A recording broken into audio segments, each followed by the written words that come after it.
definisi pertama goal setting. Oke, lanjut. Materi yang pertama, bentuk tujuan dalam olahraga. Ada beberapa bentuk tujuan yang bisa dijadikan sebagai standar referensi yang berpengaruh terhadap performa atlet. Misal 2008 dijelaskan dalam bentuk hierarki tujuan olahraga, yaitu ada tujuan karir, tujuan jangka panjang, tujuan performa, tujuan pengajuan performa, tujuan aktivitas, dan tujuan menang. Oke, kita bahas satu-satu. Yang pertama ada tujuan karir.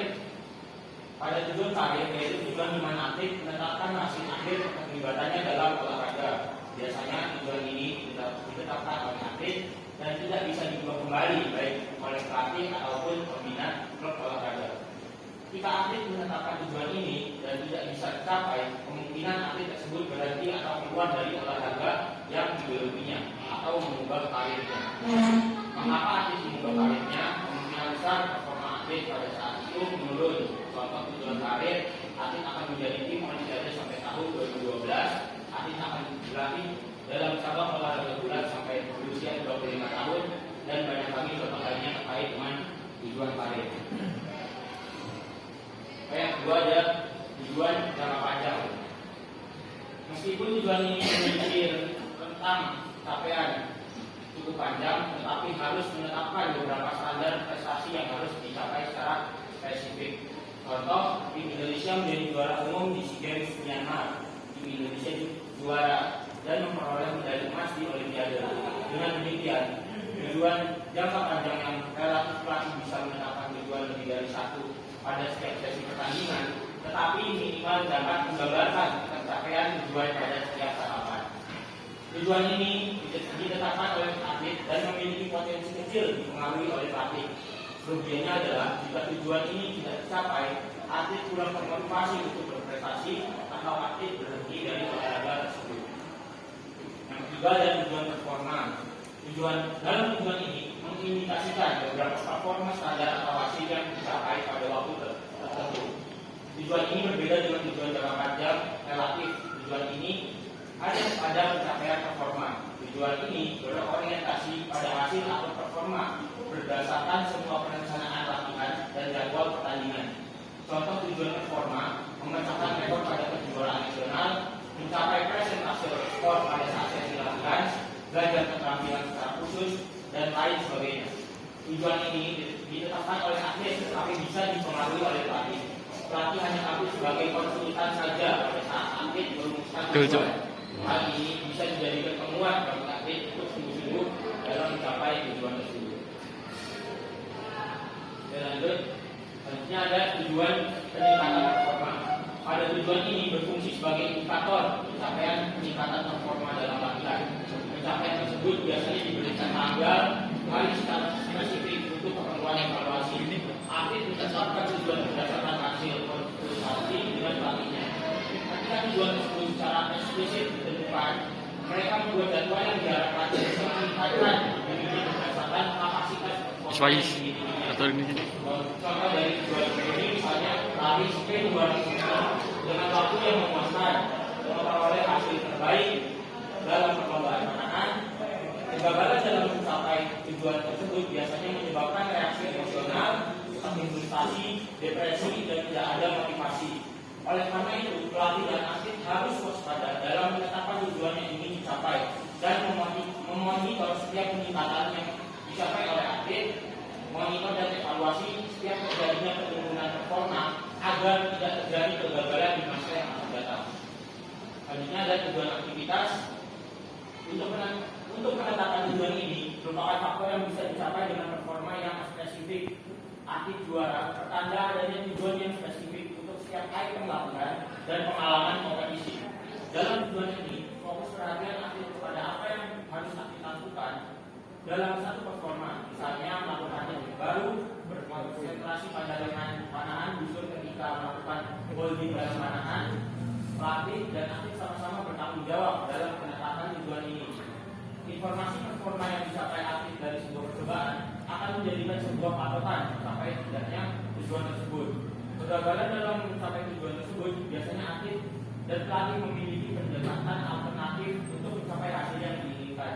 Dalam menetapkan tujuan ini, atlet harus berkomitmen yang baik agar atlet tetap fokus pada tujuan yang harus dicapainya. Oke, selanjutnya ada tujuan menengah. Terdapat penilaian yang terjadi selama performa yang mengindikasikan adanya peningkatan terhadap tujuan spesifik. Dalam penetapan tujuan ini, beberapa aktivitas yang harus dilakukan ditetapkan dalam prosedur penetapan tujuan menengah dalam formulasi program pra-kompetisi dan kompetisi utama. Selain itu, ahli psikolog olahraga telah membuat klasifikasi bentuk-bentuk tujuan seperti McClellan 1982 menjelaskan bentuk goals, yaitu subjective goals, general objective goals, specific objective goals. Tujuan tersebut membagi tujuan menjadi 4 bagian, yaitu tujuan subjektif, tujuan objektif umum, dan tujuan objektif khusus. Tujuan yang bersifat subjektif misalnya melakukan aktivitas olahraga dengan tujuan untuk memperoleh kegembiraan, kebugaran, dan untuk mencoba kemampuan terbaiknya. Tujuan objektif umum misalnya dalam suatu kompetisi atlet memiliki tujuan untuk memenangkan pertandingan dan membentuk suatu tim yang solid. Sedangkan tujuan objektif khusus misalnya dalam perlombaan lari sprint, atlet memiliki tujuan untuk memperbaiki waktu tempuh dalam lari 100 meter. Selanjutnya, Martin 1993, Burton 1989 membedakan antara outcome goals dan performance goals. Kedua goals tersebut tujuannya berorientasi pada hasil yang menggambarkan standar prestasi, yaitu terfokus pada hasil suatu pertandingan, misalnya atlet mampu mengalahkan lawan. Oke, selanjutnya, tujuan yang berorientasi pada performa fokus pada upaya untuk mengembalikan performa atlet seperti upaya memperbaiki catatan waktu lari dalam detik. Menurut Tuebo 2005, tujuan performa bergantung pada standar yang berorientasi pada proses yang berkaitan dengan kemampuan performa terbaik seseorang. Tujuan performa terkait dengan proses yang berorientasi pada standar relatif untuk mencapai kemampuan performa terbaik. Tujuan tersebut menekankan pada proses untuk mencapai hasil. Dalam tujuan proses, atlet harus mengendalikan diri pada kemampuan untuk berprestasi dan untuk mencapai keberhasilan. Misalnya, atlet ingin memperbaiki ketetapan servis dalam olahraga tenis hingga 70-80% tepat sasaran. Oke, kita lanjut ke materi yang kedua, yaitu ada materi prinsip utama goal setting. Menurut Koch 1990, dalam menentukan goal setting terdapat 4 prinsip utama, yaitu yang pertama ada difficulty. Goal setting sulit akan meningkatkan performa dibanding dengan goal yang mudah. Specificity, goal yang spesifik akan lebih efektif dibandingkan dengan goal yang subjektif atau tidak ada goal.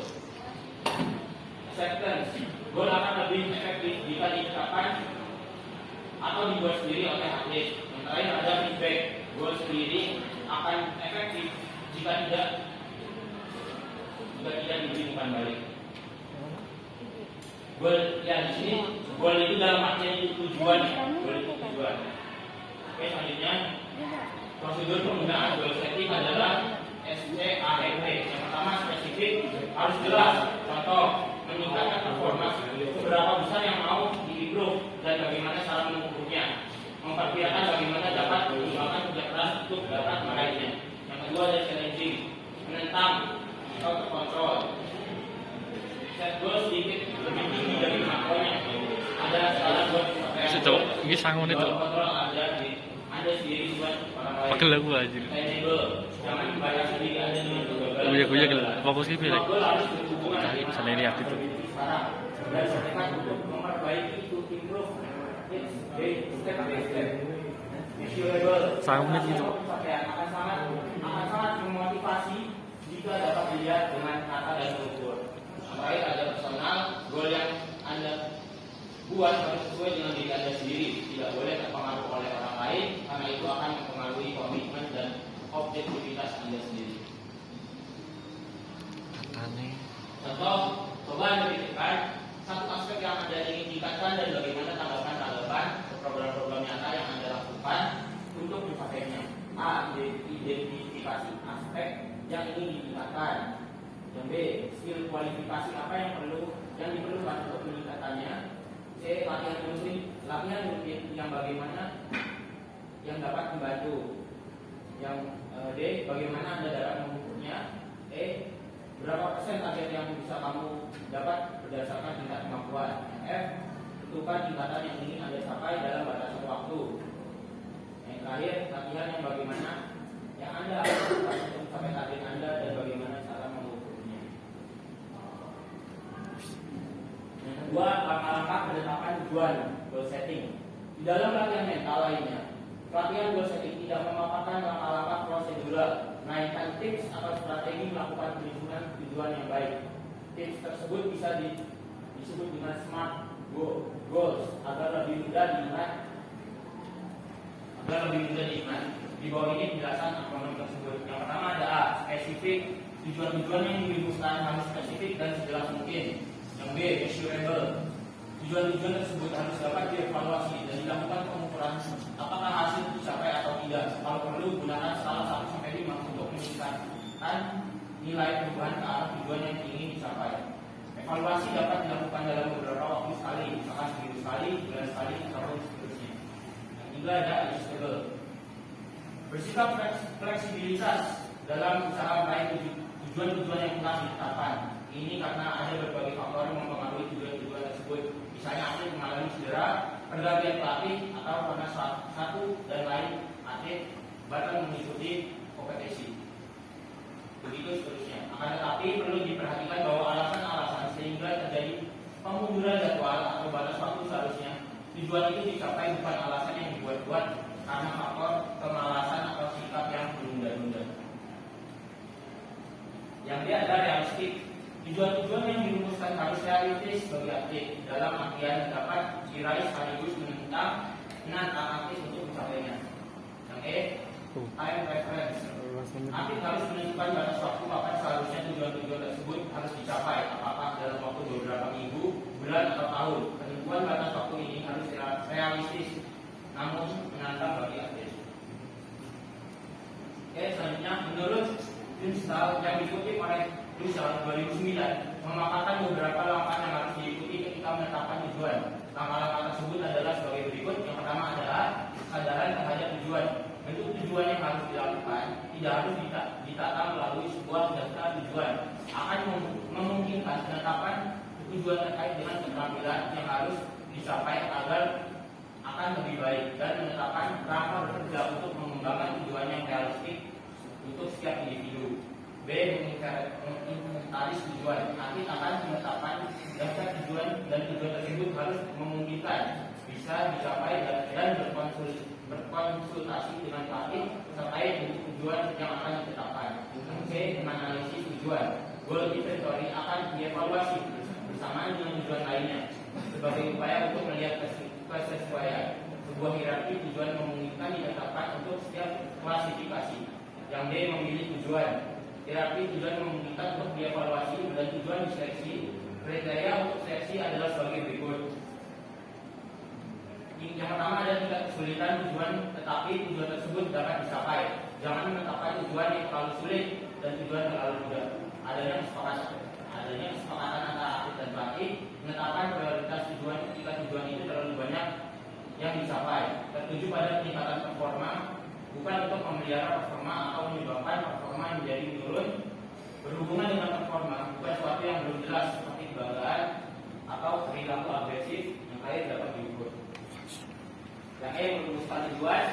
Ketika tujuan diseleksi, tujuan harus diformulasikan dan dianalisis menurut karakteristik sebagai berikut. Yang pertama hanya berisi item self control seseorang dinyatakan secara positif, memiliki probabilitas optimal, dan kali memiliki kepercayaan. Sekian presentasi dari saya. Ada yang ingin bertanya? Silakan Mas Afwan. Ingin bertanya, mengapa seseorang yang sudah terjun ke dunia olahraga harus memiliki tujuan dalam bidang olahraga tersebut? Sorry, boleh diulang lebih jelas. Oke, pertanyaannya, mengapa seseorang yang sudah terjun ke dunia olahraga harus memiliki tujuan dalam bidang olahraga tersebut? Ya, ingin jawab ya. Jadi kalau mengapa harus ada tujuan, mungkin menurut saya agar ini kita bicaranya atlet ya, agar atlet itu mungkin tidak stuck di situ aja, tidak flat. dia harus memiliki tujuan. Contohnya apa? Berprestasi misalkan dalam setiap event atau perlombaan. Pada saat mereka latihan, ya mereka harus berpikiran mempunyai tanggung jawab. Ya apa? Berprestasi. Jadi kenapa harus memiliki tujuan kan seperti itu? Ya agar tidak karirnya itu tidak stuck atau flat di situ-situ aja. Gimana? Oke teman-teman, sekian presentasi dari saya. Kurang lebihnya mohon maaf. Wassalamualaikum warahmatullahi wabarakatuh.